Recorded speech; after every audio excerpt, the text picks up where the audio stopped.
A evolução da humanidade está ligada a diversos fatores, mas de maneira especial ao desenvolvimento da agricultura e à adoção de tecnologias. E você, concorda com essa afirmação? E para me ajudar a responder essa pergunta ou afirmar um pouco mais sobre esse assunto, eu recebo aqui hoje Kennedy Correia, diretor de estratégia da 8020 Marketing, palestrante, especialista em inteligência artificial, metaverso e dados e professor de MBA da FGV. Também convidamos aqui Alex Meloto, doutor em agronomia, biólogo e diretor executivo da Fundação MS. Entre outras coisas, membro de diversos conselhos e representações de instituições ligadas à pesquisa e ao agronegócio. E se você concorda com a afirmação inicial que eu fiz ou discorda, curte esse vídeo, compartilha, faça com que essa informação chegue ao máximo de pessoas possíveis, seja para referendar o que nós estamos falando ou para criticar, trazer versões diferentes, o que ajuda a gente a consolidar conceitos muito importantes para o agronegócio e também para toda a sociedade. Então, Kennedy, seja muito bem-vindo. Eu falei de forma muito resumida e tímida, eu sei do currículo extenso seu, mas eu queria que você trouxesse para nós aqui, além de se apresentar, se essa afirmação que eu coloquei, que o desenvolvimento da humanidade está ligado, e na sua especialidade, à adoção de tecnologia, qual que é a tecnologia do momento? Qual que é a tecnologia que está, de fato, influenciando a sociedade, a humanidade desse momento? Se quiser fazer uma retrospectiva, trazer fatos aqui, a nossa audiência agradece. Maravilha, Lucas. Bom, é um prazerão estar aqui batendo esse papo com gente boa sobre esse tema muito bom também, né, cara? Eu que trabalho já há 15 anos com tecnologias emergentes, aquelas tecnologias que estão surgindo e aparecendo, eu estou sempre de olho com o radarzinho ligado para ver quais são as novidades, quais são os temas. Mas eu gosto dessa provocação que você faz, né, de a história da humanidade, porque se a gente der um passinho para trás, eu acho que os primeiros traços aí do tal do Homo sapiens é de mais ou menos 100 mil anos atrás. Mas quando a gente começa de fato a considerar a história da civilização humana, a gente já fala de uns 10 mil anos atrás. E o marco é exatamente o momento quando a gente deixa de ser o caçador-coletor, que sai de casa de manhã para caçar o almoço, tentar correr para garantir o jantar, para virar sedentários. Que hoje em dia é uma palavra que parece ter uma conotação negativa, mas é o que nos permite poder ter uma casa no mesmo lugar e voltar para o trabalho todos os dias, está ali também. Toda essa rede de abastecimento de alimentos que a gente tem hoje, né? Se a gente pensar no Brasil, nos nossos supermercados, nas transportadoras que levam os produtos, no produtor rural que está lá produzindo, cuidando para garantir qualidade, distribuição. Então eu gosto muito sim desse link entre a história da humanidade e esse desenvolvimento de tecnologia. Quando eu falo das tecnologias do momento, quando eu trago essa discussão para hoje, 2024, o que a gente está falando, o que a gente está olhando? Primeiro, Lucas, é importante dizer que a gente está gerando, cara, um volume de dados, um volume de informações que é produzido todos os dias no planeta, ele é sem precedentes. Para tentar dar uma escala, o volume de dados que a gente produziu em 2022 e 2023, ou seja, no período de 2 anos, é maior do que o volume de dados que a gente criou nos últimos 10 mil anos. 2 anos eu fiz 10 mil. Então, assim, é um volume, cara, difícil, assim, até na nossa cabeça, né?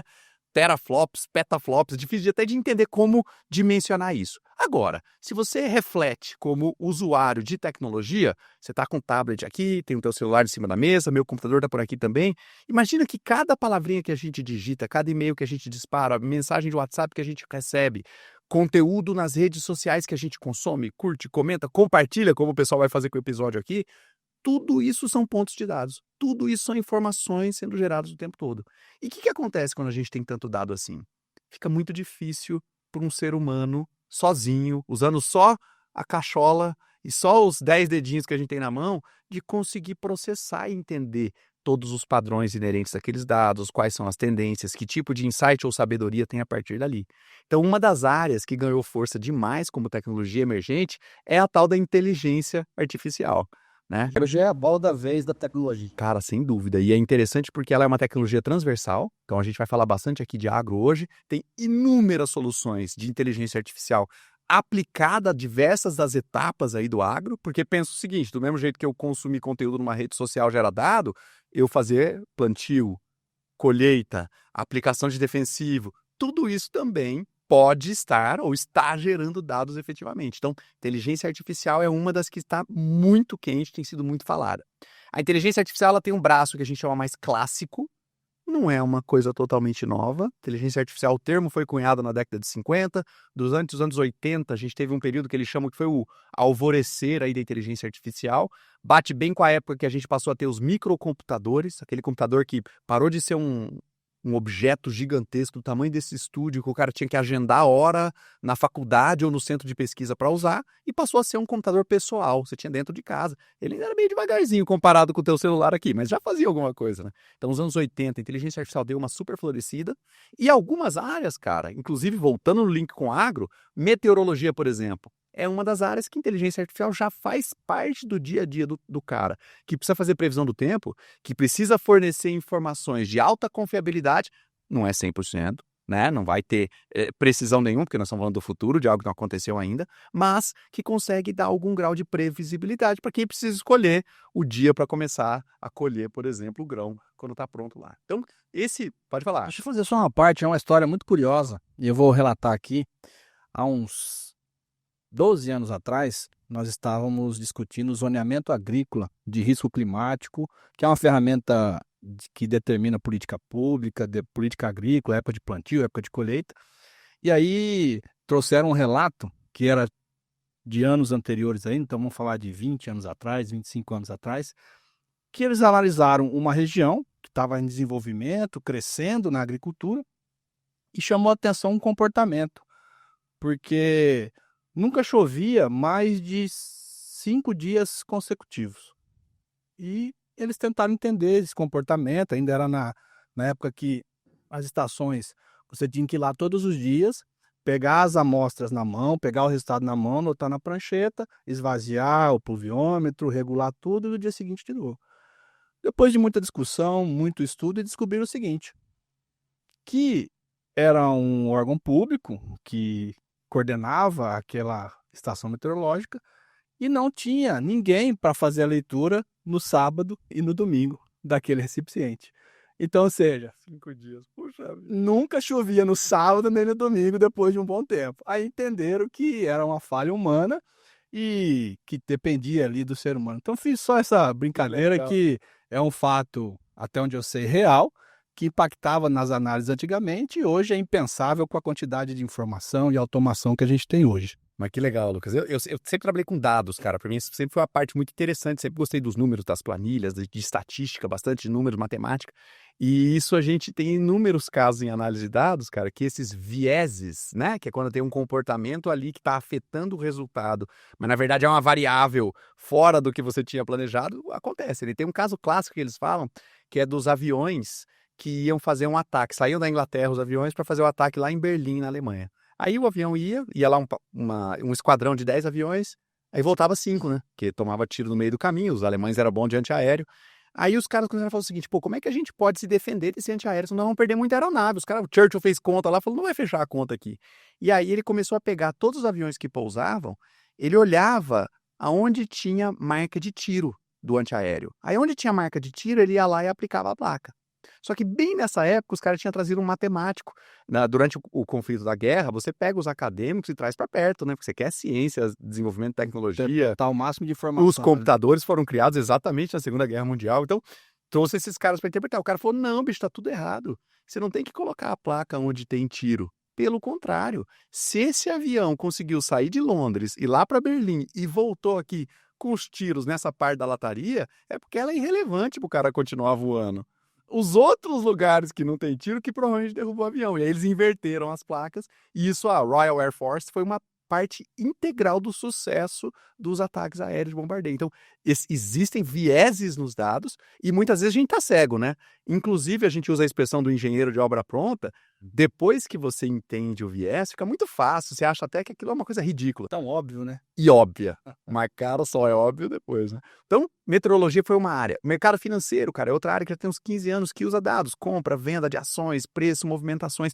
Onde você tem dados em volume, você tem um espaço muito legal para inteligência artificial.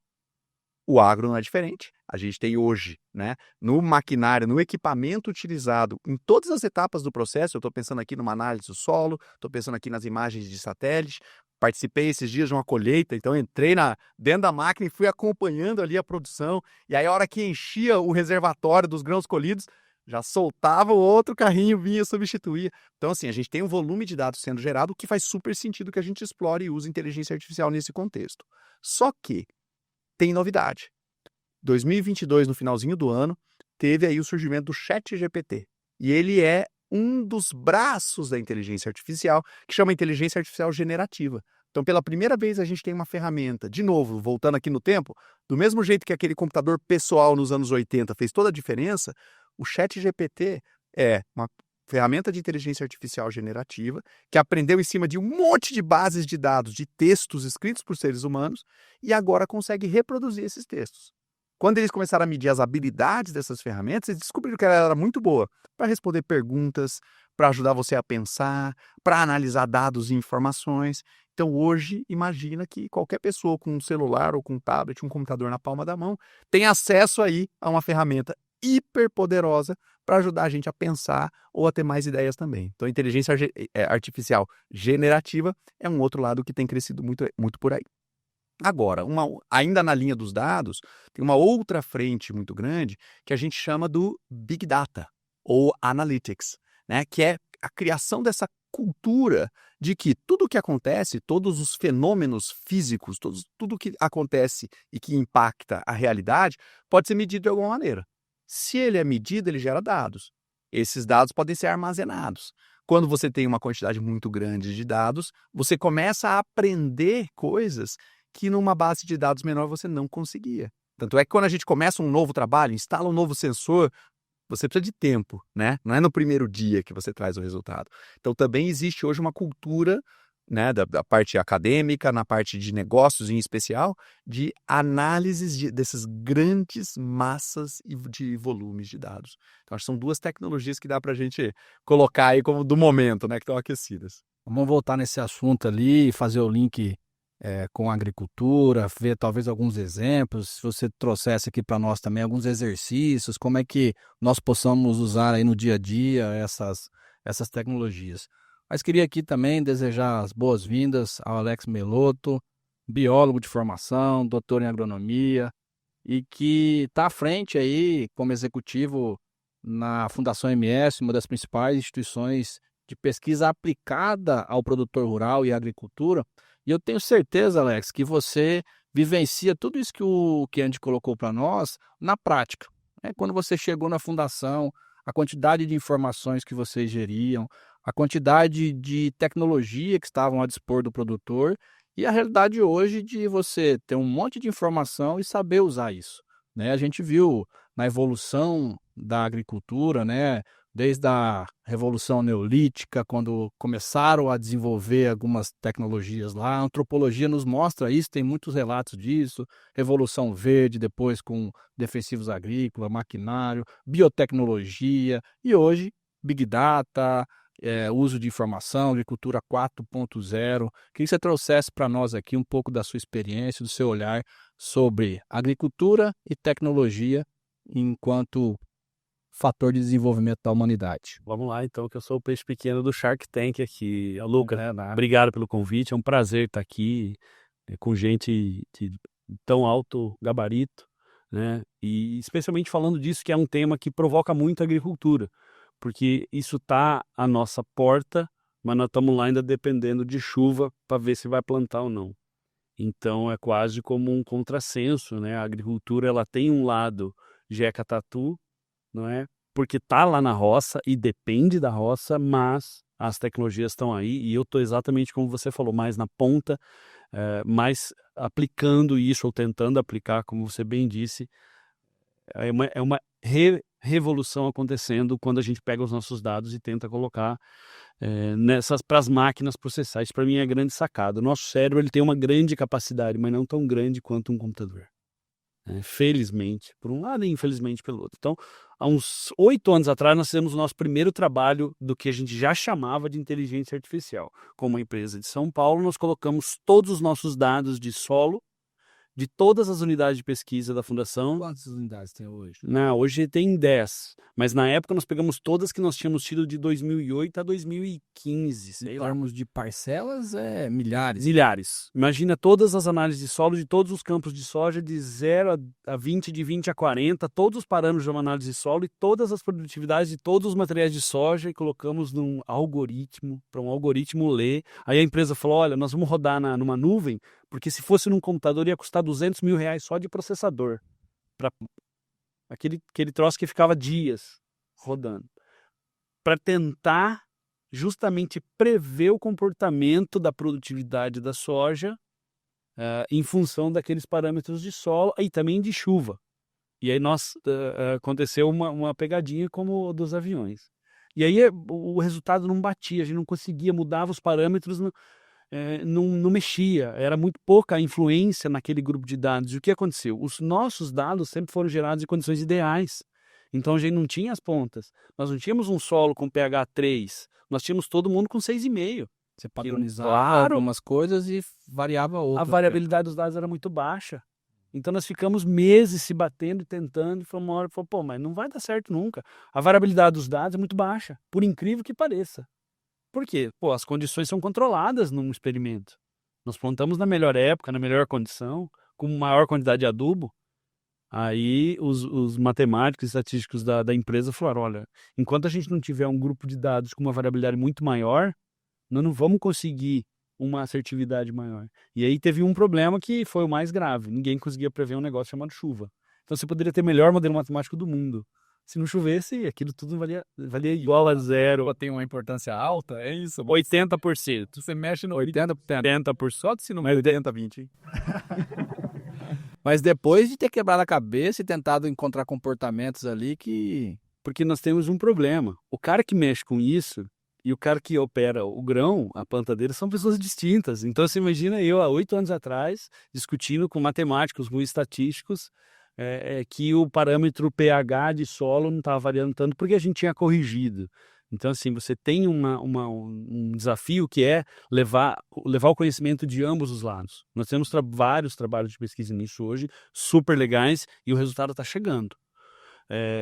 A primeira tarefa que eu tenho é juntar as cabeças. É falar para a galera da tecnologia, peraí, que isso aí não é o que o produtor precisa. E falar para o produtor, cara, essa é uma nova ferramenta. Nós estamos falando de fazer análise foliar com raio-x, cara. Com raio-x, Lucas. Kenneth, hoje você coleta uma folha, manda para o laboratório, entra numa fila, chega o resultado depois de 15 dias. Pô, você quer tomar um remédio depois de 15 dias? Não, você quer tomar quando? Na hora. Raio-x, meu irmão, você põe lá, faz assim, ó, 30 segundos. Sobe para uma nuvem, o algoritmo transforma uma leitura que era de raio-x numa análise nutricional da folha. Você pode, naquele mesmo minuto, startar uma aplicação de algum produto que vai resolver o problema. Nós temos parâmetro para dizer o quanto que isso pode incrementar em produtividade? Existe alguém olhando isso, parametrizando isso? Algumas culturas, não sei. Existe. Não exatamente assim, mas quando a gente pensa que tem gente, campeões de produtividade, que justamente usam esse tipo de metodologia, que é basicamente uma análise rápida e uma ação rápida. Mas muito rápida... Muito ainda empiricamente. Não, nesse caso específico, o cara coleta a folha e lê no laboratório. E o laboratório dá uma super prioridade para ele e chega em 5 dias. Só que ele faz análise toda semana. Entendi. Agora, com essa ferramenta, nós estamos falando de fazer todo dia, 2 vezes por dia, se quiser. Claro, não é preciso. Mas, cara, demora 30 segundos para uma análise que, se a gente pegar 30 anos atrás, demorava 60 dias para chegar. A folha ia para outro estado, era digerida. Não, e eu estou botando você para ter os exemplos concretos, porque fica claro para a gente que é algo que já dá para usar agora. Não estamos falando de tecnologia de 2030. Não. E o segundo ponto, né, cara? Porque existe uma visão do lado de fora, para quem está distante do agro, como se o agro fosse retrógrado, como se fosse atrasado, como se fosse resistente à mudança. Mas, na verdade, é muito rápido quando você conversa com quem está na lida, quem está ali brigando pela produtividade. E acredito, como sul-mato-grossense, que o nosso estado passou por uma transformação e um processo de profissionalização no agro, nos últimos 20 anos, pelo menos, drástico, né? Então tem uma pressão muito grande para o cara fazer a produtividade por hectare, a sua provocação aí, aumentar. Então o que ele puder fazer do ponto de vista de abrir campos para experimentos, ao mesmo tempo investir de alguma maneira no desenvolvimento dessas tecnologias. A semente não é tão barata hoje em dia como era no passado, mas e como que ela resiste à temperatura que a gente tem aqui, a variabilidade de temperatura, a quantidade de umidade que também altera, né?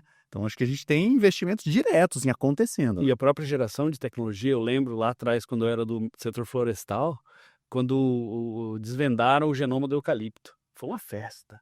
Hoje você faz isso em horas. E com custo lá embaixo, né? Nós fomos numa empresa que gera traits, que gera biotecnologia. O cara tem 4 estufas tocadas por 2 pessoas, 100% robotizado. É impressionante. Vocês têm dúvida que isso agiliza?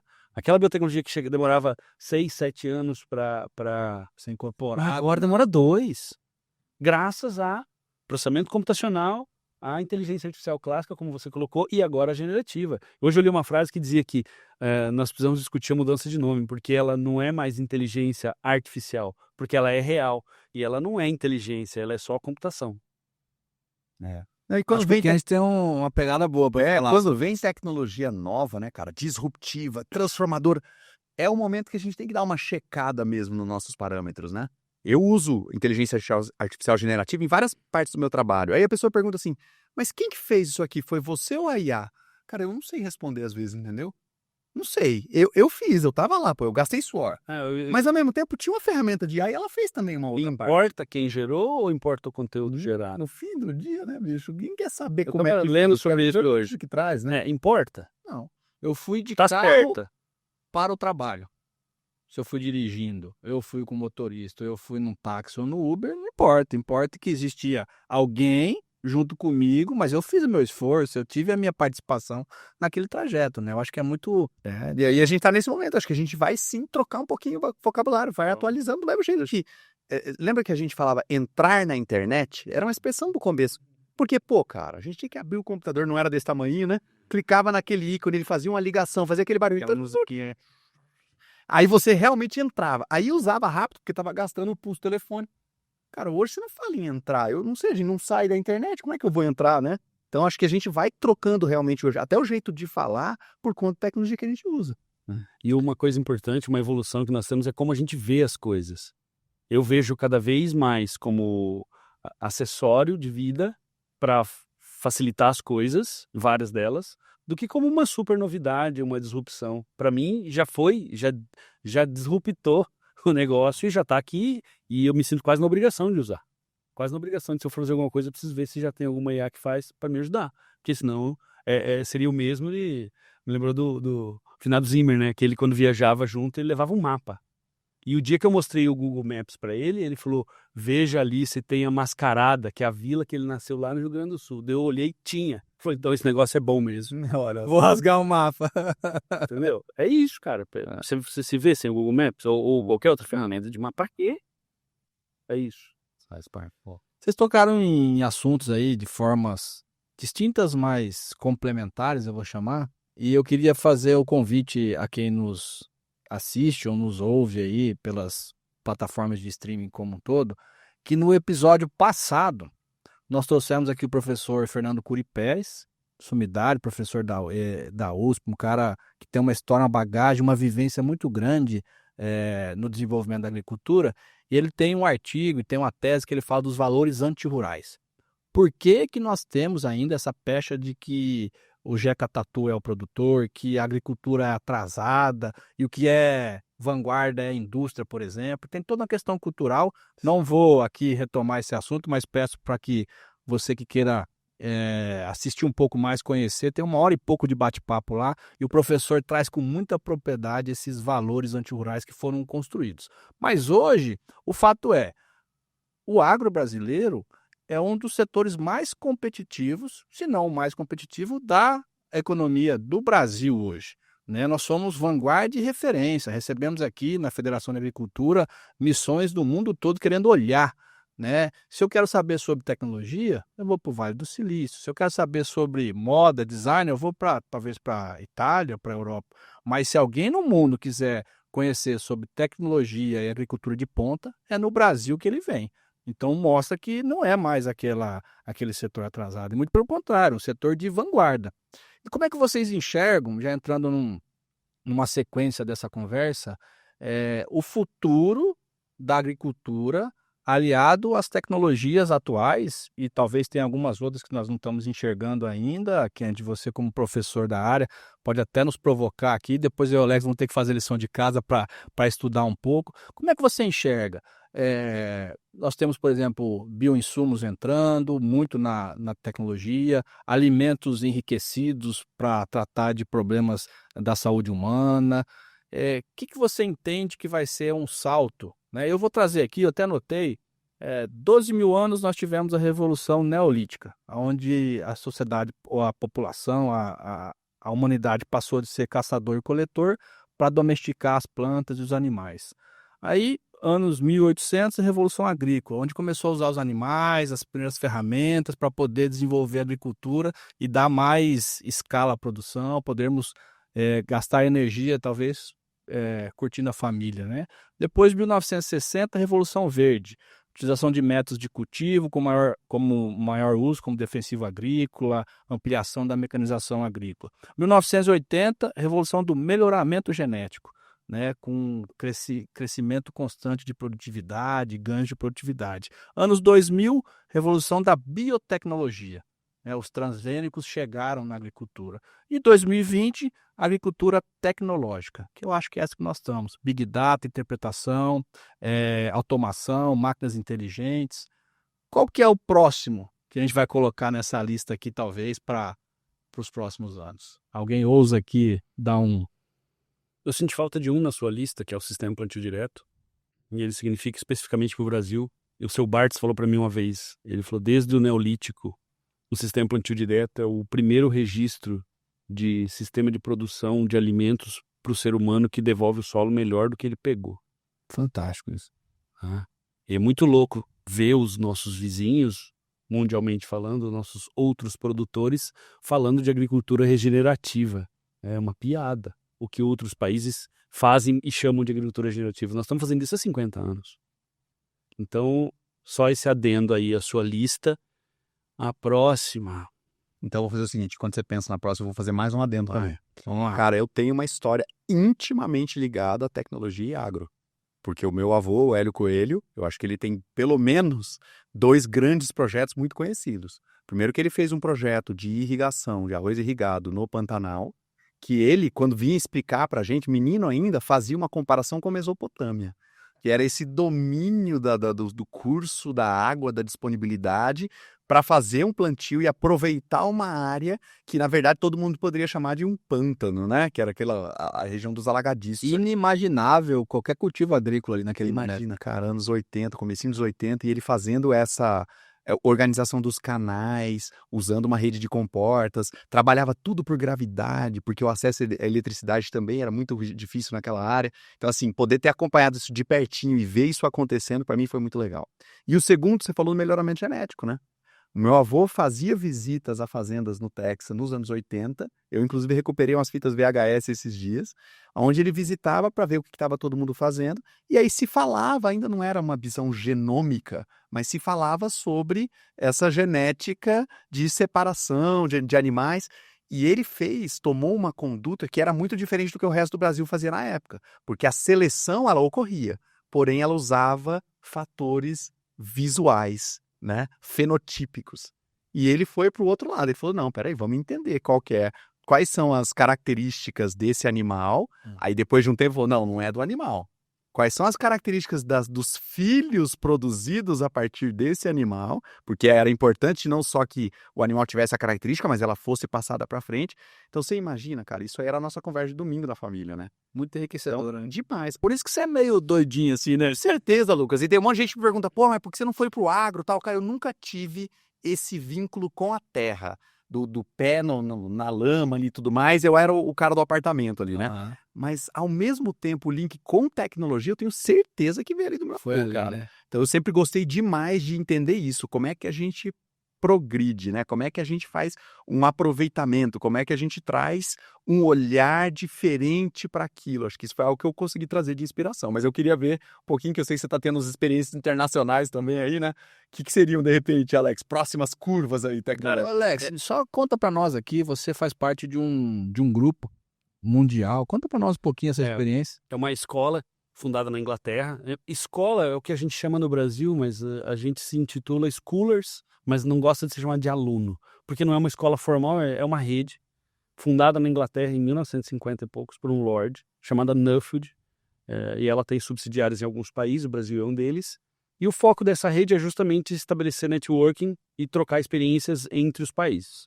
Isso é um programa, dura 2 anos. Uma vez aprovado nesse programa, você tem 3 grandes etapas desse programa. Primeiro é um congresso global, em que todos os alunos daquele ano se encontram. Esse ano nós somos em 80, inclusive foi no Brasil.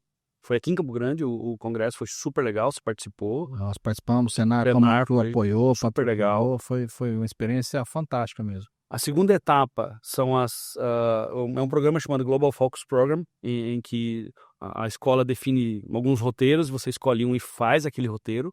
E a terceira etapa, que é essa que eu estou agora, que são as Personal Travels, que são viagens focadas no seu projeto de pesquisa. Então você precisa ter um projeto, inclusive para submissão, e você agora busca conhecer iniciativas que possam agregar com o teu projeto. E é difícil falar disso estando na cadeira chamada Brasil, porque eu tive em vários países, em 4 continentes diferentes, em todos eles eu vi uma frase similar, pejorativa, assim, eles falavam brincando, né? Nós não gostamos dos brasileiros, porque vocês são eficientes em tudo. E eu visitei a Austrália, produção de grãos, de melão, de mirtilo, das mais variadas culturas, e é isso que você falou, o brasileiro, a nossa agricultura, Isso é unanimidade, Lucas, em Não, todos os... Só a gente que acha que a gente... Outra coisa, vou contar também, gente. Vou te contar do meu avô. O meu avô, numa das últimas entrevistas, ele faleceu em 2008. Uma das últimas entrevistas dele nesse ano de 2008, a jornalista chegou para perguntar para ele e ela queria uma visão de crise. Vocês vão lembrar que em 2008 a gente estava entrando naquela crise financeira americana. Aí ela quis pegar o gancho dele e falar do agronegócio. Mas me fala uma coisa, doutor Hélio, o negócio tá ruim, né? Aí ele, não, tá muito bom, porque você tem que ver o crescimento. Ela falou, não, mas ainda assim tá ruim. Ela tava insistindo, né? Aí ele ficou impaciente, imagina, mais idoso um pouquinho, né? A jornalista forçando a barra, ele ficou impaciente, bateu o pé assim, falou assim, você tem que entender uma coisa, minha filha. Ele falou desse jeito assim, enquanto o mundo inteiro tá tentando descobrir como é que eles sustentam uma produção por ano, aqui a gente faz 2, e se botar uma irrigação organizada, faz 3 no mesmo ano. Isso aqui não existe no mundo. Então é melhor você se informar mais. É isso aí. É isso que eu vi. essa. É isso que eu vi. Você vai à agricultura americana e uma safra por ano, neva no meio oeste ali de dezembro a fevereiro. Faz o quê? Vou esquiar. Não faz nada. E aí uma safra só, muito bem posicionada, com a neve como fonte principal de água em muitas regiões. Pouquíssimas pragas, doença. Eu fui com o nosso time, a fitopatologista falou, eu vou morrer de fome aqui. A neve acaba com tudo, morre tudo, né? Esteriliza, Lucas. O que sobra? Um pouco de planta daninha.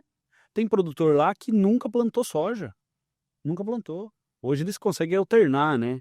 Ou soja ou milho. Tem muitos produtores de soja que nunca usaram fungicida. Então, assim, é outro nível de agricultura, com outros objetivos, com outro contexto. Isso é uma coisa muito legal de viajar, que você começa a olhar as coisas em diferentes perspectivas. Não é só se colhe bem ou mal, mas qual é o apoio governamental? Como são as políticas para aquele setor? Como que é a infraestrutura? Você pega o meio oeste, é quadradinho. Porque ele foi quando o governo começou a distribuir as terras, em 1870, eu tenho um amigo que planta lá, nós o visitamos. Ele é a 6ª geração, ele era da Alemanha, na 6ª geração no Iowa. E o tataravô dele ganhou a terra em 1876. O governo dividiu 1 milha por 1 milha. Então, se você olhar o Google, você vai ver que é tudo square. Não só os estados, mas as propriedades. As propriedades, as divisões, é uma estrada a cada 1 milha. Aí eles fizeram a linha férrea. E aí o trem era a vapor, então o trem não conseguia rodar mais que 10 milhas sem água. Então a cada 10 milhas eles furaram um poço, que virou uma vila e hoje tem uma cidade. Então olha a infra que tem. Então assim, quando você olha o contexto político, social, econômico e cultural dos países, você entende os porquês. Não pode olhar, mas 58 lá é o mesmo que 58 aqui, não é.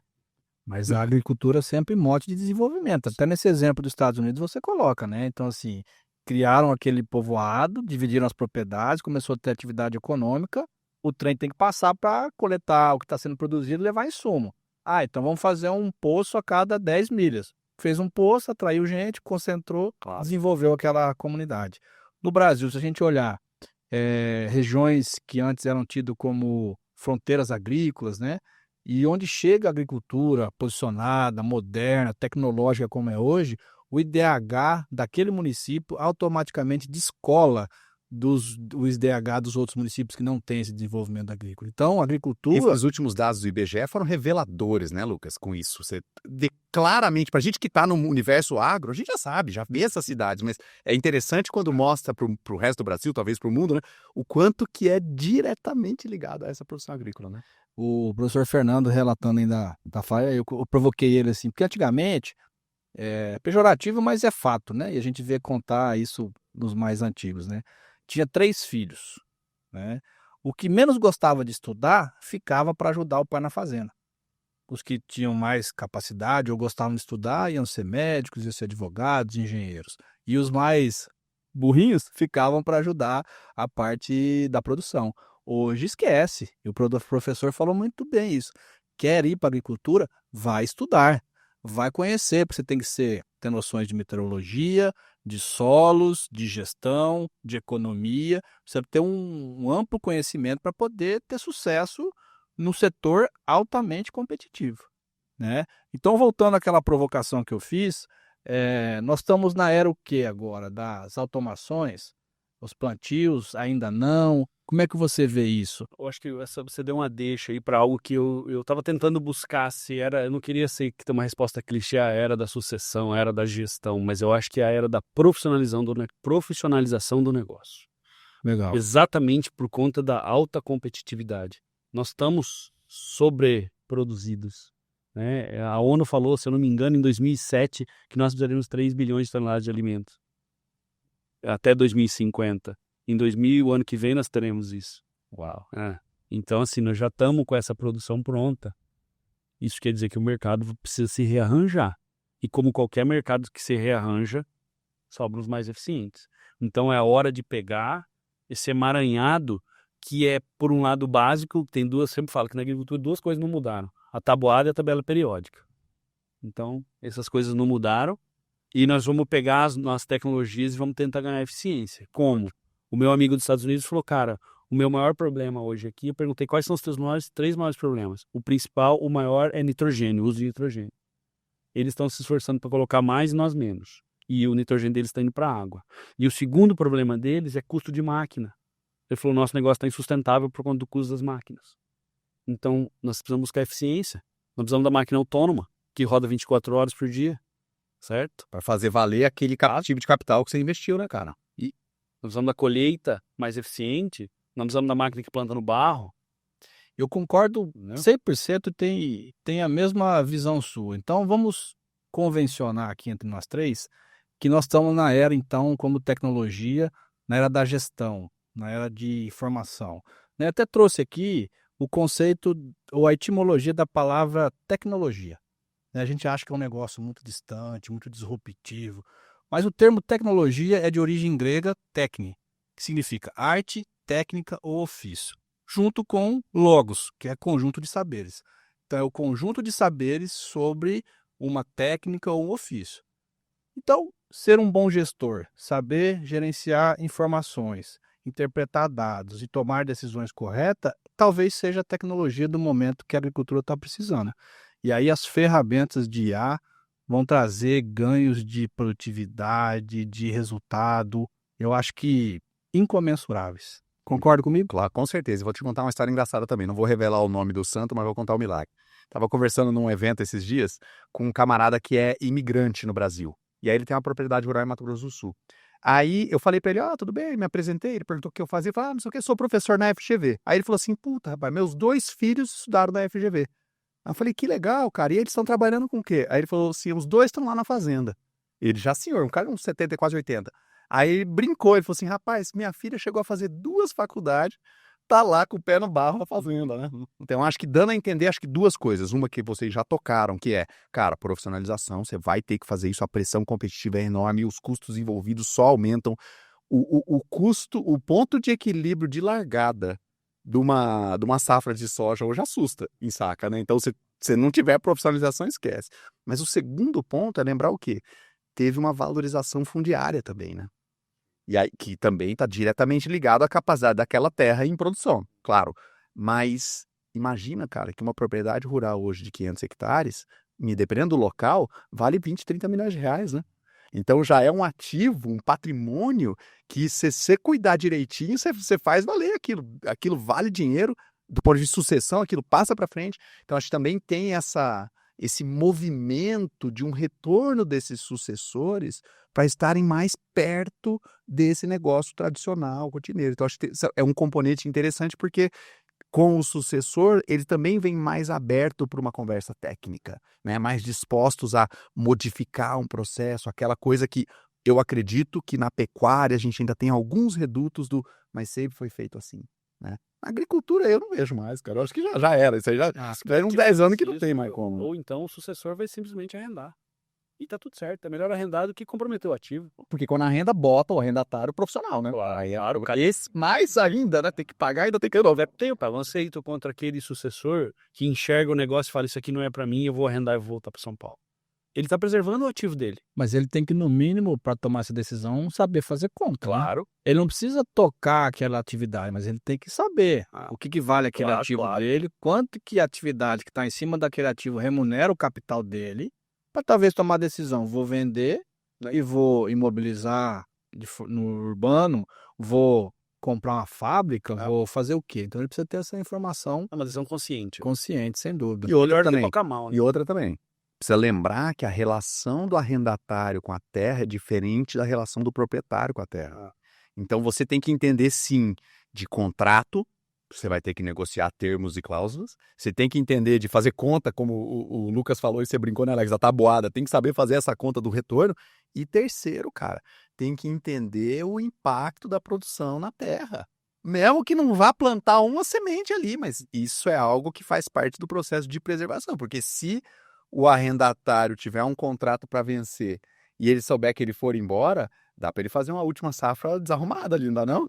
Eu não entendo muito da matemática da coisa, mas eu sei que dá para dar uma estragada. Queimar o estoque. E a sociedade pede isso, né? Uma produção sustentável, que tenha todos os conceitos aí de preservação. E eu acho que, mais uma vez, o Brasil e Mato Grosso do Sul é vanguarda em relação à produção sustentável, né? Então, assim, é um ativo, talvez, imaterial, que a gente tem que valorizar e ferramentas como essa, bate-papos como esse, ajudam a chegar a mais pessoas. Então eu queria aqui, para a gente estamos chegando aí a 45 minutos, 40 minutos de bate-papo, fazer uma lembrança aqui a quem está nos acompanhando até agora, chegou até esse momento é porque está gostando do nosso bate-papo. Com certeza. Né? Pode não estar concordando, mas aí ajuda, divulga isso para mais pessoas.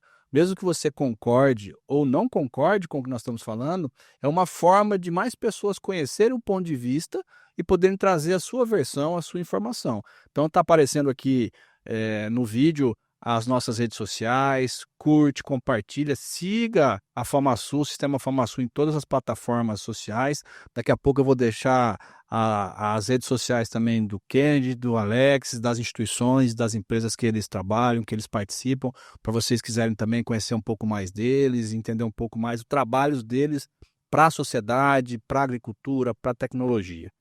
Então, dito essa primeira parte de contextualização, vamos para pôr a mão na massa, né? Eu sou uma pessoa que talvez não conheça tanto de tecnologia, mas estou chegando na propriedade dos meus pais, ou estou estudando, me formando em agronomia, em veterinária, em biologia, em alguma área que eu vou trabalhar. O que vocês me sugeririam para desbravar esse mundo da tecnologia e da IA? Qual seria a primeira ferramenta que eu faço o download lá, coloco no meu celular, no meu computador? Por onde vocês sugeririam que a gente começasse? E Kennedy, se você quiser usar... Jogar a tela, consegue aqui, puxar minha tela aí pra gente fazer uma brincadeira juntos aqui? Nossa turma ali faz Olha que legal, vamos lá. Deixei o ChatGPT grandão aberto aqui, né? O ChatGPT é hoje a ferramenta de inteligência artificial generativa mais usada no mundo. São 200 milhões de pessoas usando toda semana. Então imagina 200 milhões. A população do Brasil está usando isso aqui no dia a dia. E o ChatGPT ele funciona num formato de chat, de bate-papo. Você faz perguntas, ele traz respostas para você. Só que muita gente, Lucas, ainda usa o ChatGPT de uma maneira, vou chamar assim de primitiva, que é, só faz uma pergunta curta. Eu tenho falado até a brincadeira, que a pergunta que o brasileiro mais faz para o ChatGPT é se o Palmeiras tem Mundial. Então, assim, é o pior jeito de saber essa resposta. ainda não conseguiu. O ChatGPT ainda está pensando na resposta. Então, o que acontece? Você explora pouco o potencial. Quando você dá um pouquinho de contexto para o ChatGPT, a resposta vem muito mais direcionada. Então, eu vou simular um pouco a história que o Lucas falou ali, né? Vou imaginar uma pessoa que está aqui dizendo o seguinte, né? Acabei de assumir a gestão da propriedade rural de minha família. A fazenda fica na região do Pantanal e sei que eles sempre trabalharam com criação de gado de corte na região. Aí uma pergunta que poderia surgir, agora eu dei um pouquinho de contexto, agora ele vai me responder, não uma resposta genérica, ele vai responder dentro do contexto que eu dei, então sei lá.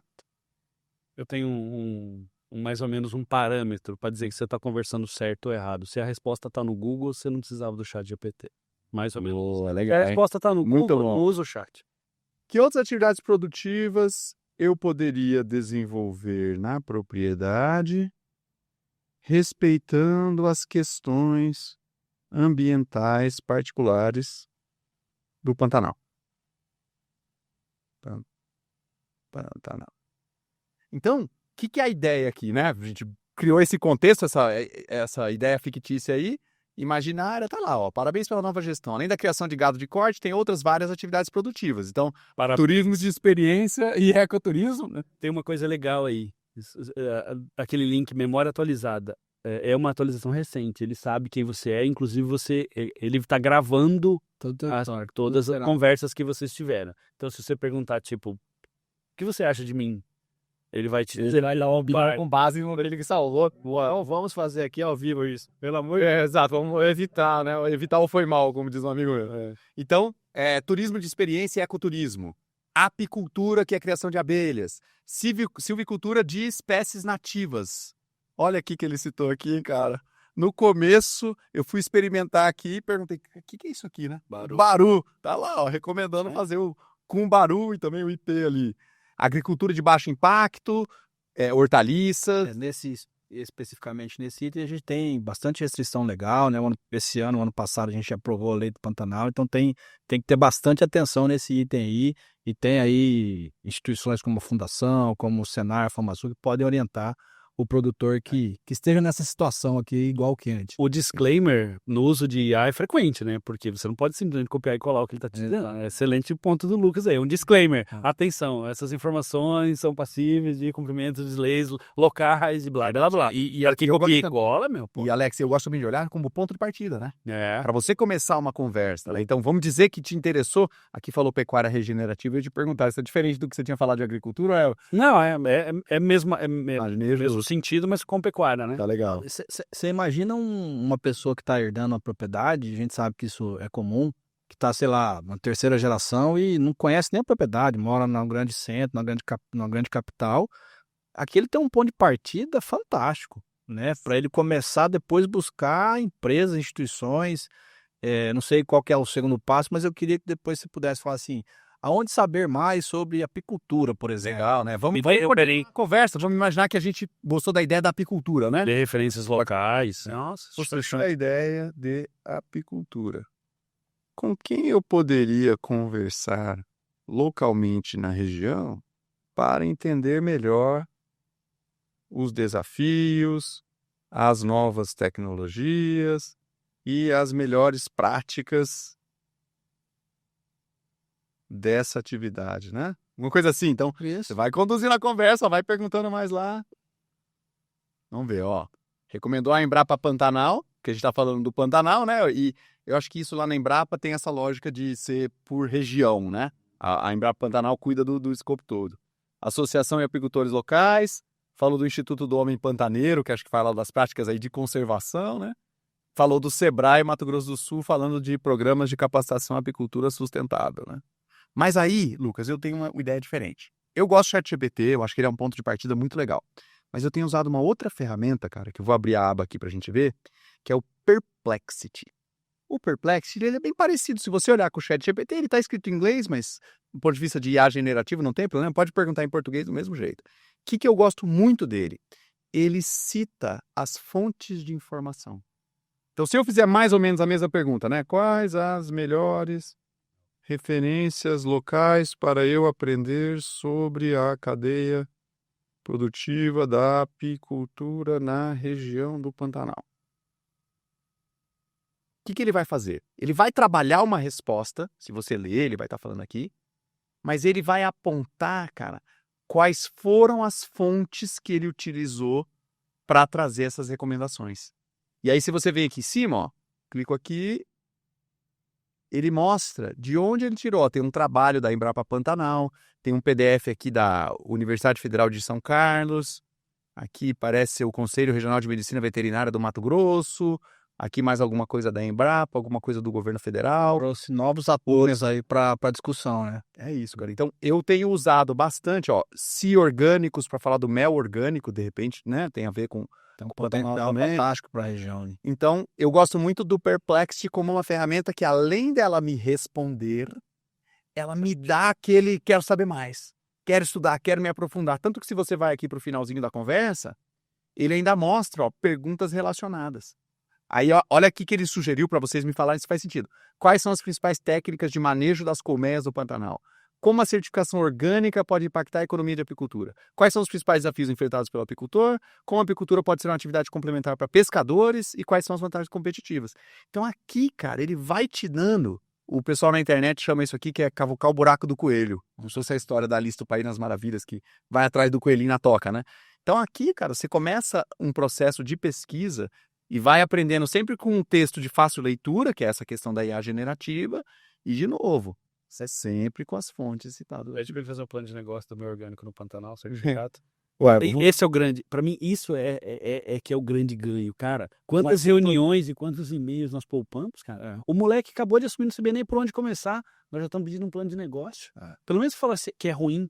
Em 10 minutos. O que eu gosto de fazer? Então, já aproveitando aqui a entrada do Alex, pensa o seguinte, aqui eu tenho a opção de copiar. Vou clicar aqui, ele vai copiar todas essas informações que eu capturei aqui.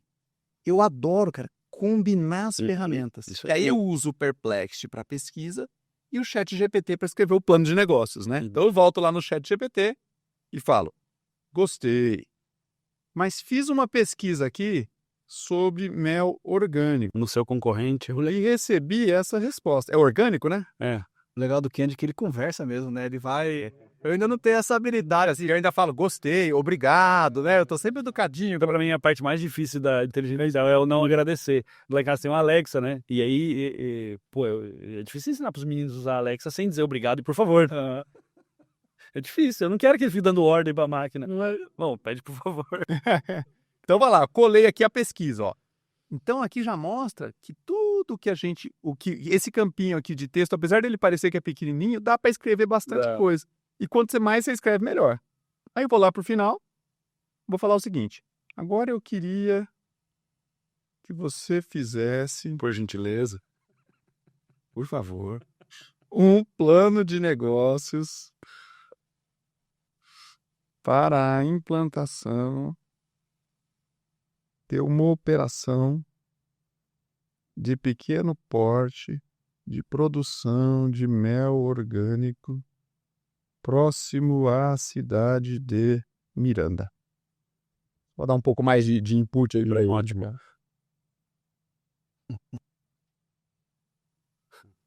Você pode pedir para criar logo. Você pode pedir para criar logo também, tá? O do PC, eu não sei se ele cria imagem do celular. Análise de mercados, os segmentos de clientes, concorrentes, barreiras à entrada, botou um objetivo. Ó, já falou a meta aqui. Produzir 1.000 quilos de mel orgânico por ano. Mas já sabe quantos comércios você tem que ter.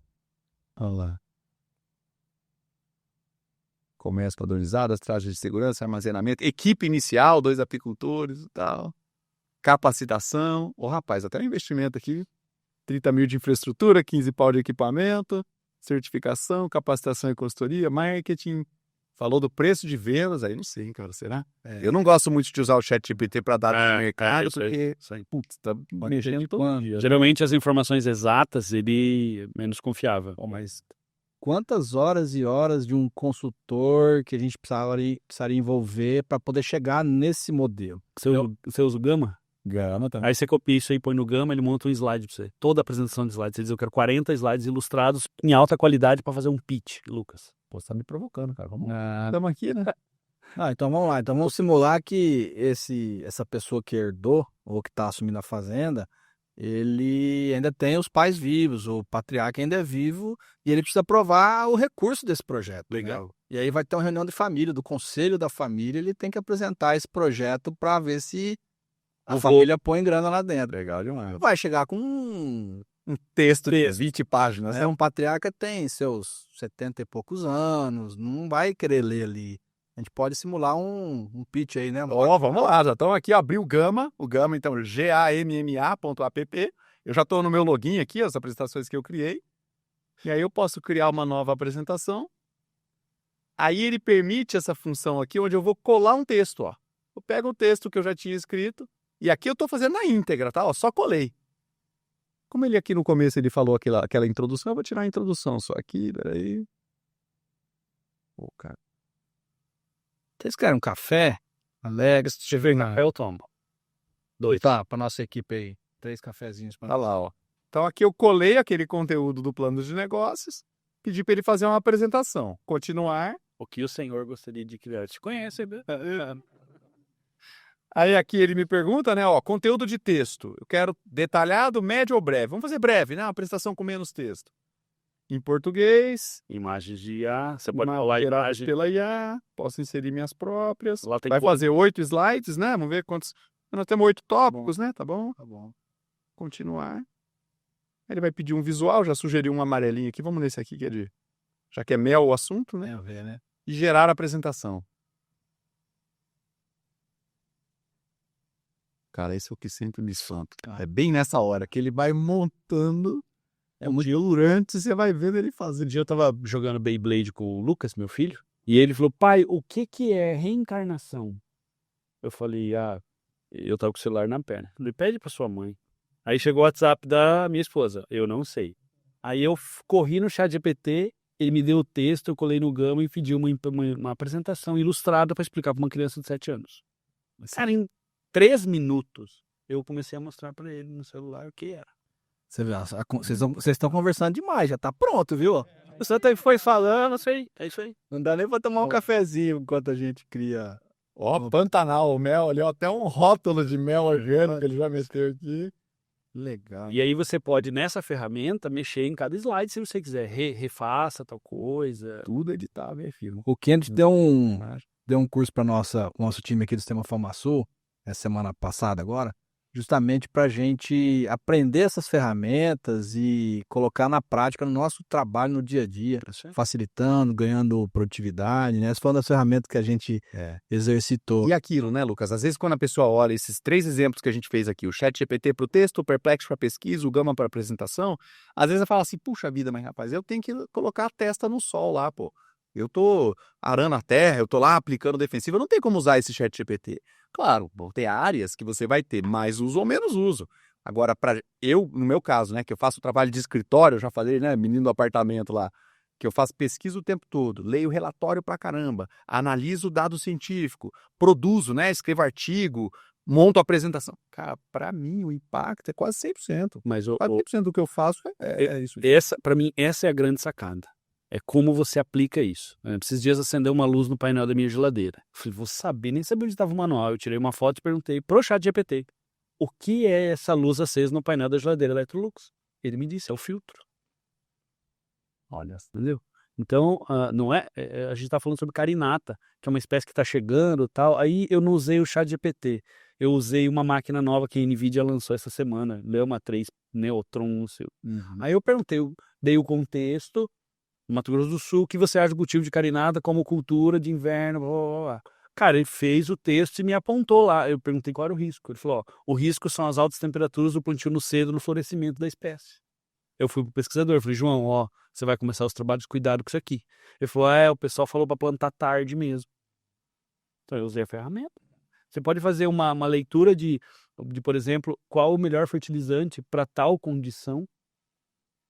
O que a gente tem que entender é que nós estamos empregando, com a chance de empregar a capacidade computacional às coisas, e não só mais a nossa mísera capacidade de ler qualquer coisa. Uma metáfora que eu gosto muito é que essas ferramentas é como se o nosso cérebro estivesse do lado de fora da cabeça, né? E como aqui tem um tamanho limitado, né? Porque quando a gente nasceu, tinha que conseguir passar por aquele canal. Então a cabeça até dava aquela espichadinha assim na hora de nascer, mas depois para ali, né? Agora, quando você vai para o computador ou para a nuvem, para a gente usar a coisa da tecnologia, cara, o poder é infinito. Você mesmo falou, né? Teve que mandar o processamento para a nuvem, porque se num computador normal ia ter que gastar não sei quantos mil reais só de processamento, ou até se fosse rodar num computador tradicional, talvez até funcionasse, mas ia demorar 10 anos rodando a simulação, né? E tem um degrau sendo superado nesse momento, que é justamente a velocidade de processamento.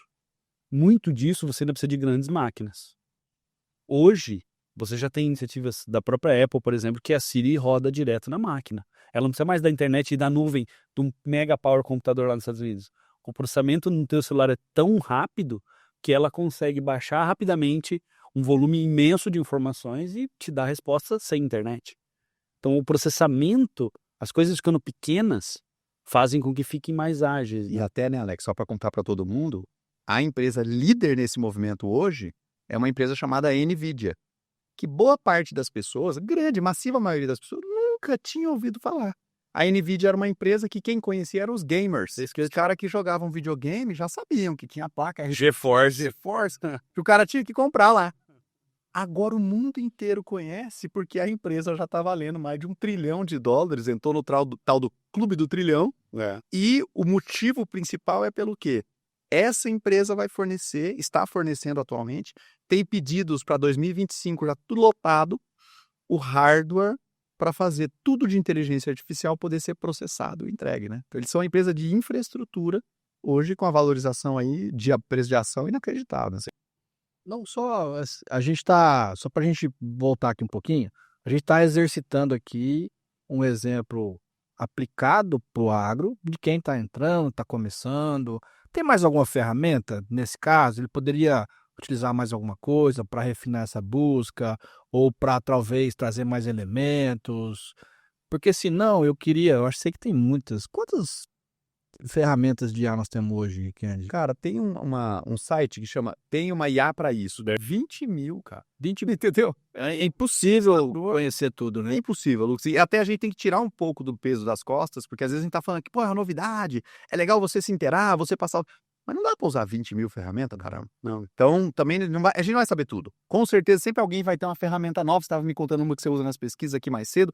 Então, a gente sempre está aprendendo ferramentas novas. O importante é o seguinte, é entender o benefício que ela traz para você e trazer para o teu dia a dia, passar a usar. Apareceu uma provocação. É muito caro essas ferramentas que você está usando? Apareceu um free ali. Esse site aqui ele é tipo um diretório que ele chama. Então, é para você achar a ferramenta. Mas, por exemplo, o ChatGPT, ele tem uma versão gratuita, que é a que eu estou usando aqui. Ó, ele está até tentando me vender aqui.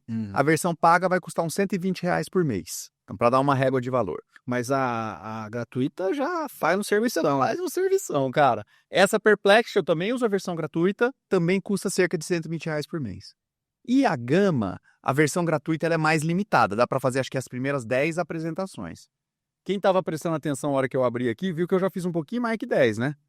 Eu uso só um pouquinho, mas eu gasto R$40 por mês, cara. Aí você esse aqui eu cara, sorrindo, cara. Esse é tokenificado. Não, é um valor mensal, e ele me dá uns créditos. Legal. Mas eu nunca gastei, quer ver? Tem um lugar Não, aqui. cara, a gente fez milhões no nosso beta lá na fundação, milhões de testes e deu $100. É muito barato. É muito acessível, né? E cada vez mais, né? Pelo que a gente está vendo a evolução, aquele site ali que você acabou de mostrar, daqui cada dia deve entrar mais algumas ali, né? Toda hora. Se você atualizar, 13 mil, cara. É assim. É muito rápido. E aí tem uma mazela nisso.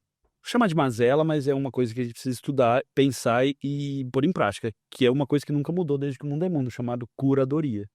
Né? O curador no museu é aquele cara que define quais obras vão para uma exposição. Né? Nós temos que fazer curadoria de conhecimento, curadoria de adoção de tecnologia. Você já pensou se o produtor comprar tudo que oferecerem para ele? Dizendo, eu brinco lá na nossa feira, no Showtech, que o cara entra no portão de entrada colhendo 55 sacos, ele sai colhendo 155, porque cada um é mais 3, mais 5, mais... Mas, cara, se você for comprar e adquirir, estudar e testar tudo que tá aí, então a curadoria... Então vamos aproveitar, para quem está escutando a gente poder aproveitar, eu fiz uma lista curada, com 13 ferramentas que eu uso no meu dia a dia. E eu fiz ela, vou abrir ela aqui, mas a gente coloca o link aí para a galera que está acompanhando, aonde eu escrevi, qual é a ferramenta, os tipos de usos, né? Chat, criar imagem, análise de dados, que a galera quer sempre saber, produção de áudio, aí ferramentas que amarram outras ferramentas, Legal. tá o Gama aqui. Tem uma de arquitetura e decoração, uma de artigo científico, outra de saúde. Então, esse link aqui a gente passa para a galera. Eu coloquei o link da ferramenta e o que eu tenho usado ela, como que eu Vamos tenho deixar usado aqui, então, para quem quiser saber mais, o link aqui nas nossas redes, para o pessoal conhecer. E aí eu queria fazer uma provocação para vocês dois. Para o Kenneth, daqui uns dias, atualizar esse link aí, talvez com as aplicações para o agro, por que não? Boa, gostei. Mas quais seriam as aplicações para o agro? Nós colocamos aqui um exemplo de quem está querendo conhecer. Então é uma ferramenta ali, nós usamos ferramenta de busca, de apresentação. Mas tem muitos produtores que nos assistem, que já estão na atividade e que querem melhorar a sua eficiência produtiva, né? Produzir mais, com menos recursos e ter mais resultado no final do dia. Talvez não tenha essas ferramentas ainda, mas que tipo de informação o produtor precisa ter e que uma IA ajudaria ele a tomar decisão? Nós falamos de meteorologia, dados pluviométricos da região, classe de solo, dados culturais que a Fundação pesquisa, informações de mercado, rede de distribuidores da região. É possível a gente desenvolver ou já existe alguma coisa? Como é que vocês veem isso? Que aí seria uma IA aplicada a um segmento específico. Eu digitei agriculture aqui, né? Agricultura, para ver o que vinha, né? Mas, a priori, eu tô vendo que ele tá basicamente com ferramentas de criar imagens e ferramentas de assistentes, por exemplo, um mentor de agricultura. Isso aqui, esse íconezinho aqui, significa que ele é um chat GPT treinado para responder questões de agricultura. Um chatbot lá de específico, quase que isso. Exato. Mas aí eu acho que é muito mais interessante a pessoa dar o contexto dela e conversar com o próprio chat GPT, com a memória, do que realmente usar uma terceirizada dessa.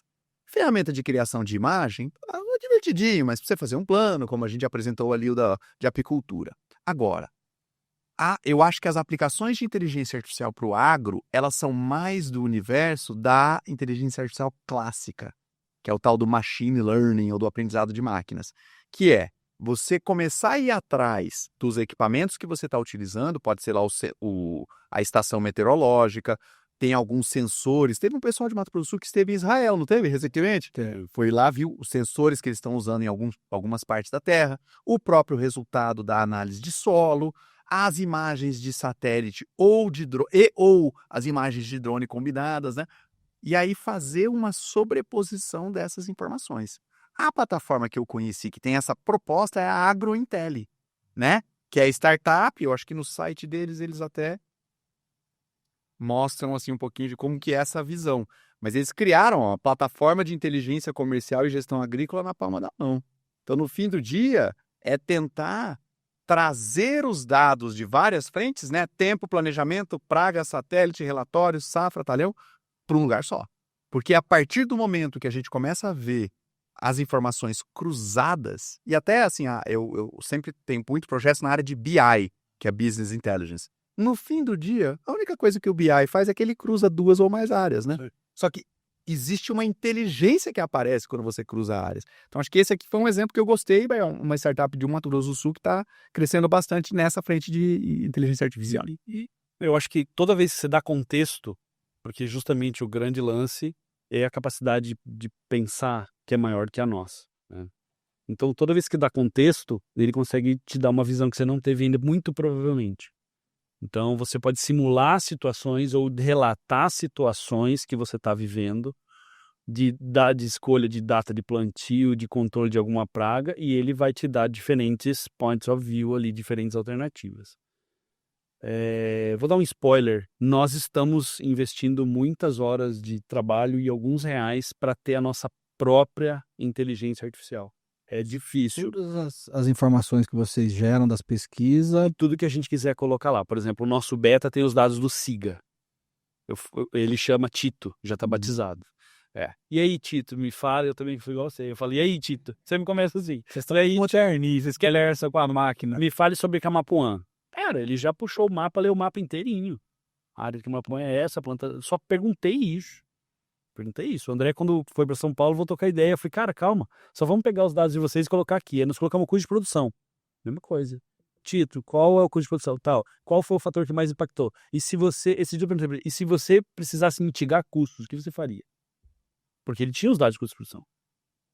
Só que isso já é um trabalho bem mais meticuloso. Nós já estamos há 2 anos trabalhando, porque aí você precisa de combinar ferramentas, e aí a gente nem usa esse tipo de ferramenta que está prontamente disponível, a gente usa ferramentas da Amazon, por exemplo, que é o decoupador de PDF, é o leitor de imagem. Então eu já pergunto, Tito, me fale sobre boro. Ele dá todos os resultados. Aí eu pergunto, me mostra quanto choveu no período experimental. Ele consegue ler a imagem. Aí eu falo, qual foi o mês mais chuvoso? Esse aqui, lendo um gráfico de linhas. Não está pronto ainda, mas ele está bem avançado. É óbvio que essas informações que vocês estão gerando, enquanto instituição de pesquisa, vai ajudar os seus pesquisadores, vai ajudar, mas qual que você acha que vai ser o ganho para o produtor? A ideia é levar isso para o produtor? É isso aí, nós estamos focados no produtor. Isso nasceu, Lucas, de uma dúvida. A fundação é um problem-based model eterno, né? Nós só trabalhamos se tiver um problema. Então, começaram assim, fundação, você já testou tal produto? Aí o Douglas, nosso pessoal, falou, pô, nós tínhamos que ter tudo no chat GPT. Começamos como um grande filtro, porque um filtro convencional de inteligência clássica, ou ele busca o que você colocou no título ou as tags. Mas a inteligência artificial não, meu amigo. Ela busca lá no número. Ela busca o que você nem colocou, ela conclui sozinha. Ontem eu perguntei para ele sobre controle de amargoso e falei um monte de um posicionamento para mim. Ele montou. O nosso foco com esse tipo de investimento, Lucas, e esse não é o primeiro, não é o último, e tem vários, assim como é o raio-x, é o produtor. A nossa vida vai continuar mais ou menos a mesma, vai ter uma página virada, e é uma parte engraçada da inteligência artificial, que é o impacto do impacto. Você vai começar a moldar as coisas para a ferramenta, sabe? Poxa, eu vou gerar essa informação para facilitar a análise lá. Tipo assim, eu tenho um robô de limpeza, vou construir minha casa para facilitar a vida do robô, porque ele me ajuda. Então, é o impacto do impacto. Daqui a pouco nós vamos começar a olhar as coisas, Eu levanto as cadeiras tudo para ele mesmo. A minha esposa vai ficar brava comigo, mas eu vou dizer o que ela me falou ontem. Ela falou, nossa, olha como eu tô com as unhas bonitas. Eu não mexo mais com o rodo e vassoura. É isso aí. Que tem a Salete, é o nome do robô lá de cá. A Salete passa pano, cara. Ela não bate em nada, ela lê lá. Então, nós é que vamos começar a usar isso, nós vamos nos guiar pelas ferramentas que estão do nosso lado para que elas também sejam mais eficientes, tipo erguer as cadeiras. É bem melhor quando ergue as cadeiras. Não é? Perfeito, perfeito. Como os carros antigamente não tinham onde deixar o celular, né? Hoje já tem carregador por indução, já tem suporte, então assim, a indústria automobilística se adaptou à tecnologia. Vocês estão dizendo é justamente isso. A construção civil vai ter que se adaptar às ferramentas e tecnologias que estão por vir, né? E já está acontecendo isso, a gente vê aí em vários setores, né? E nós estamos aí caminhando já para um fechamento de informações. Esse assunto aqui é vasto, é muito intrigante. Cada vez que você busca saber mais dúvidas você tem, né? E eu acho que isso é o grande desafio de todos nós. Mas já caminhando então para o final, quais são os riscos? Eu sei que você estuda bastante também, que é a questão regulamentar, como é que está isso nos próximos passos. E qual que é a próxima técnica? Nós tentamos provocar aqui a próxima revolução da agricultura ou próxima tecnologia. A gente chegou à conclusão aqui que a próxima é a tecnologia da gestão, né? Pelo menos foi um conceito. Realização né? Foi um contexto nosso aqui, uma conclusão. E da tecnologia? Nós viemos blockchain, estamos indo para IA, daqui para frente. Então, riscos e o que você enxerga como próximos passos, hein? Legal. Cara, eu acho assim, do ponto de vista de inteligência artificial, a gente tem que lembrar que a gente sempre está trabalhando em cima de dados. Aí, legal, essa frase é clichê, mas o dado, ele é sempre no passado, né? O dado é algo que você gerou sobre um fato que aconteceu. Então, toda vez que você usa o passado para fazer uma projeção para o futuro, aí em inteligência artificial a gente chama dos modelos preditivos, tenta fazer uma previsão do que acontece. Você sempre trabalha num horizonte, num espaço de risco, que é aquilo, o futuro pode não ser representado pelo passado, naquela circunstância, naquela situação. Então, a primeira coisa é conhecer muito bem, o Alex brincou mais cedo do disclaimer, né? Pô, veja bem, tô te dando essa resposta.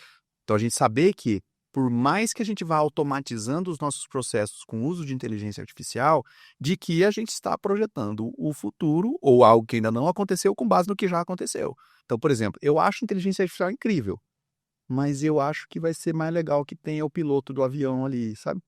Podemos usar o piloto automático? Podemos, o piloto automático pode estar o tempo todo, mas deixa um rapaz ali atrás do O decap ali, né? exatamente, do manche, porque, né, vai que. Então, eu acho que a gente ainda vai ter que se preocupar com o envolvimento e a participação do ser humano. Primeiro, como uma checagem, que é talvez um pouco menos, menos glamuroso, mas que possa checar o trabalho que está sendo realizado. E segundo, também, como a baliza moral e ética, né, cara? Porque o computador, ele não vem com essa parte. Só tem, O computador tem número. processa o dado, ele Sério? mostra a informação, ele não quer saber nada, né? Não. Ele vai falar da informação de segunda a sexta do monitoramento climático, mas ele não sabe o que é sábado e domingo. Então, Vai recomendar produto para você aplicar sem ter uma receituário agronômico, sem ter, né?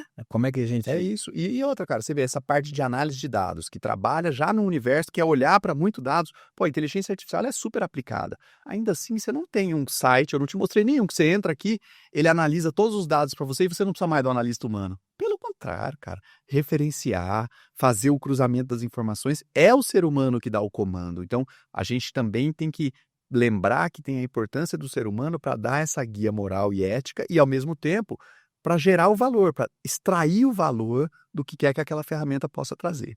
No ponto de vista de risco, tem um que é interessante de conversar, que eles chamam que é o risco existencial. Que eles falam o seguinte, cara, é uma tecnologia muito poderosa. Se você pegar hoje e testar o ChatGPT, só para usar ele de exemplo, para fazer uma prova da OAB, a nota média do ChatGPT já é mais alta que a nota média do ser humano. Então, você poderia argumentar que ele é mais inteligente que algumas pessoas. Vamos falar assim, né? Não é mais inteligente que todo mundo, mas é mais inteligente que algumas pessoas. Se ele está assim em 2024, imagine em 2025, imagine em 2026. Então, você tem uma tendência dessa tecnologia melhorar. E aí o que as pessoas falam é o seguinte, pô, será que essa tecnologia vai melhorar a ponto dela concluir que o ser humano não é necessário, né? Só que eu gosto de falar desse risco existencial, que ele é muito alimentado por ficção científica. Que é muito legal para contar uma história. 2001, Odisseia no Espaço, Exterminador do Futuro, Matrix. Cara, filmaços clássicos, eu adoro. Mas dali dá esse salto, né? De que o ChatGPT, que às vezes não consegue nem conferir uma informação de onde ele tirou, vai dominar o mundo. Eu acho que tá longe ainda. Eu não vejo nenhuma ameaça ou risco existencial da gente estar desenvolvendo essa tecnologia. Agora, o outro lado é lembrar que, como toda ferramenta, você falou isso muito bem, né? É um negócio que a gente usa lá. Como toda ferramenta, ela pode ser usada para o mal, né? Então, por exemplo, tem gente fazendo ataque de engenharia social, que é esses ataques hackers, tentar arrancar dinheiro da galera, dos velhinhos, com aposta. Essa galera tá mais empoderada, né? Eles não cometem mais erro de português, eles conseguem fazer personalização em escala. Então, tudo que dá para a gente usar para as coisas boas, também dá para usar para as coisas ruins. Então, continua sendo muito importante que a gente esteja vigilante do que está sendo feito, né? De como a tecnologia está sendo usada. Bacana. E para os profissionais do agro, Alex? Você acha que essa ferramenta vai contribuir para melhorar a eficiência ou vai substituir muitos profissionais que talvez não sejam tão dedicados como a inteligência artificial? Cara, é assim, ó. Eu queria muito te ouvir sobre isso, porque eu sei que você é um estudioso e eu tenho lá minhas preocupações que são bem similares às suas. Esses dias eu vi o meu filho brigando com o videogame lá, né? Eu falei, Conversa também, igual vocês conversam. brigando com... Mas meu filho tem um videogame retrô, então ele joga os mesmos jogos que eu, porque eu acho que ele é muito novo para ter um contato multiplayer, vamos com calma. E já estava brigando com aquela porcaria, como ele mesmo nominou. Porque isso não está funcionando. Eu falei, ele só está fazendo o que você manda. Então as máquinas, elas fazem o que a gente manda. Eu brinco com a turma que diz esses mais catastróficos, né? Nós vamos ser substituídos. E existe um volume de gente que já está sendo substituído há muito tempo. Ou por outras pessoas, ou por máquinas, por uma questão de ganho de produtividade. E da mesma maneira abre novas vagas e, enfim, os índices de desemprego estão diminuindo. Não estão aumentando. Mas nós vamos ser substituídos não por máquinas, mas por pessoas que sabem mandar melhor nas máquinas. Nós não vamos ser por uma máquina. Então, o profissional é a mesma coisa, Lucas. Eu falei para os meninos da Universidade de Sexta, se você usar o ChatGPT para te ajudar a montar um currículo, você já começou bem. Se você usar o ChatGPT para estudar a empresa a qual você vai se prestar para uma entrevista, você já começou Ou o a ter. setor que você está querendo ser Claro. né? Ô, Lucas, eu entrevisto gente lá, eu falo, você conhece a Fundação MS? Já ouvi falar, o que a gente faz? Não, não sei. Não, cara, com 2 segundos você pergunta ali, não precisa ir no site mais não. Então, ele vai fazer as duas coisas. Ele vai deixar o bom mais eficiente e o ruim mais folgado. E aí o mercado vai se ajustar. Vai ter espaço para aquele cara que é mais folgado com entrega mediana porque usa melhor as ferramentas e vai ter aquele cara que estuda mais graças às ferramentas. Ótimo, acho que Concordo excelente, em gênero, número e grau aí, cara. Com É certeza. a mandada da máquina, cara. excelente reflexão. E caminhando aí pro final do nosso episódio do Campo em Prosa, eu queria ouvi-los, né, como considerações finais, né, mas não deixar vocês livres na consideração final, mas provocar, né? Qual que é a trilha? Nós somos, enquanto Senar, uma entidade de educação, qual que é a trilha que eu, enquanto profissional, eu, enquanto produtor, eu, enquanto estudante, eu tenho que fazer para eu estar atualizado e que eu possa ter aí destaque no mercado e saber usar as ferramentas, né? É importante que cada vez mais a gente vê que as questões comportamentais, as soft skills, são mais importantes muitas vezes hoje do que as hard skills, que é um bom datilógrafo, né? Não é talvez mais tão importante como uma pessoa que tem um comportamento de crítico, de fazer a pergunta certa, de trabalhar em equipe. E para as considerações finais do Kennedy e depois do Alex.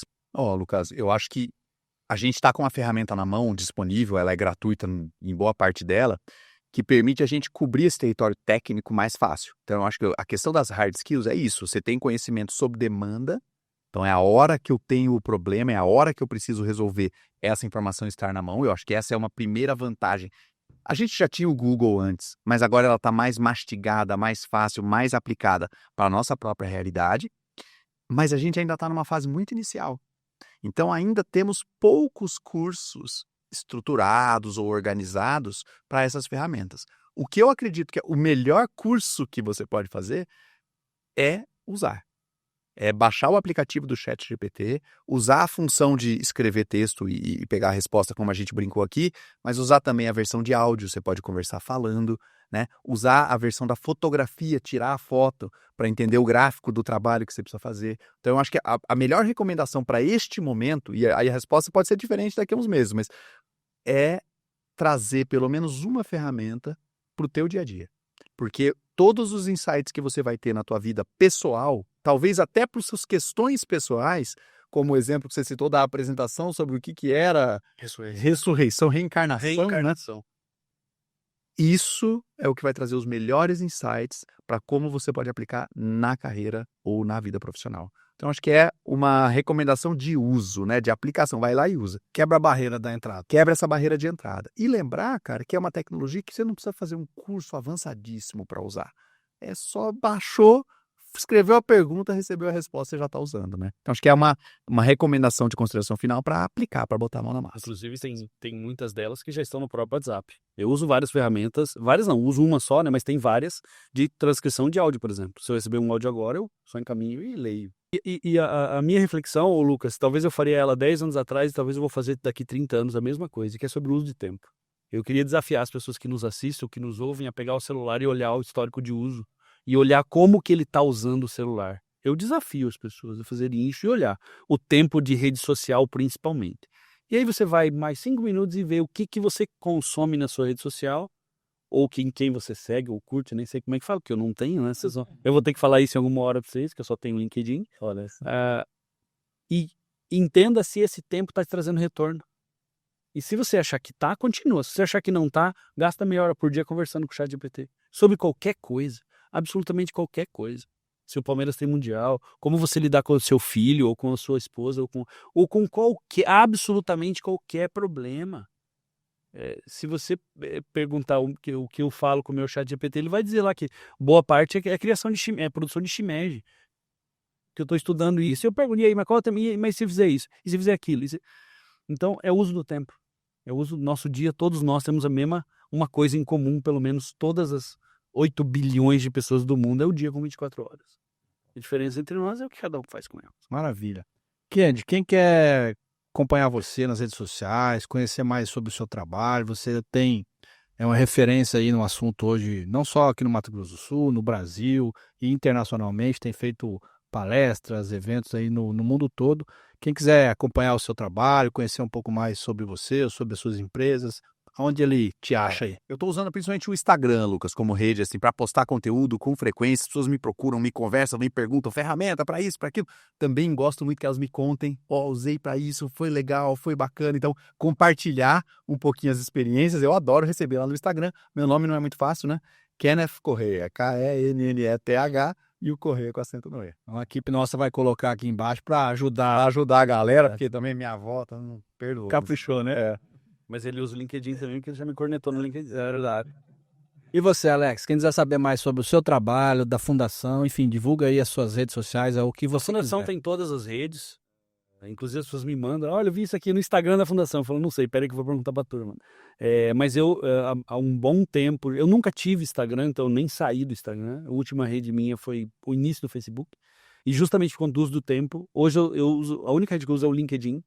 Então, por ter uma só, eu consigo focar lá e consigo responder, consigo interagir, consigo ler, é uma rede que eu gosto muito, porque as distrações são poucas. Tem, mas são poucas. E nas redes sociais da fundação, aí, se precisar. Vamos colocar aqui site. então as redes sociais da Fundação MS também, para quem quiser saber um pouco mais do trabalho. Eu queria aqui, em nome do Sistema FamaSul, do nosso presidente Marcelo Bertoni, agradecer a presença de vocês, o conhecimento de vocês, o conhecimento que não está nas inteligências artificiais, né? Está com vocês e compartilhar isso com a nossa audiência. Então, obrigado, Kennedy, obrigado, Alex, obrigado vocês que nos acompanharam nesse tempo de Campo em Prosa, o nosso podcast. Eu espero ter contribuído com vocês para que a gente possa trazer mais informações sobre aquilo que afeta as nossas vidas. E, sem dúvida, o agro está presente na vida de cada um de nós e essas informações vão ser úteis aí para a difusão disso que a gente ama, que é a agricultura brasileira. Um abraço e até mais.